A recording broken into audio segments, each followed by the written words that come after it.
All right, we've got a bullish reversal in gold off key support. But before we go further, a quick word from our sponsor.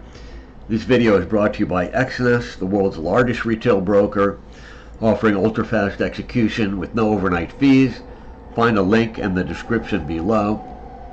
This is Bruce for FXEmpire, taking a look at the daily chart for gold. So as we've been discussing, and it's clearly obvious, gold has been trading inside this symmetrical triangle consolidation pattern, and now it has a higher swing low, confirming dynamic support around this lower boundary line. And today we have a reversal outside day. So you see there's a short dip below yesterday's low, hit the line even closer. And we got to give a little room to these lines. Any type of trend line is an area, as any support resistance level, but especially with trend lines. And so we have a little bit dip lower, and then a full reversal above yesterday's high and it looks like it may close above yesterday's high. Yesterday's high is 3,345, and today's high is 3,350.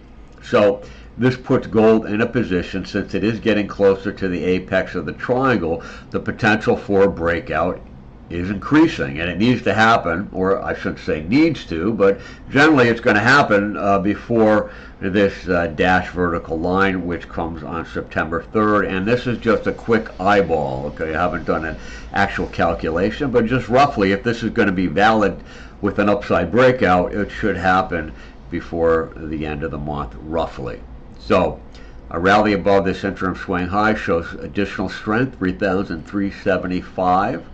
A rally above this lower swing high here especially shows strength, above 3,409, and then a bull breakout of the triangle triggers above 3,439, with an earlier signal for aggressive traders above this trend line, or we could say above this swing high here, because by the time that this is reached, the two may have converged and be representing the same price. And then we have a clear level on the downside for a failure of a potential bullish move, which would be a break below the lower boundary line. And now we can use today's low of 3,311 as another price level to watch for support, and a signal for a failure and a breakdown out of this consolidation. All right, that is it for gold traders. Have a great week.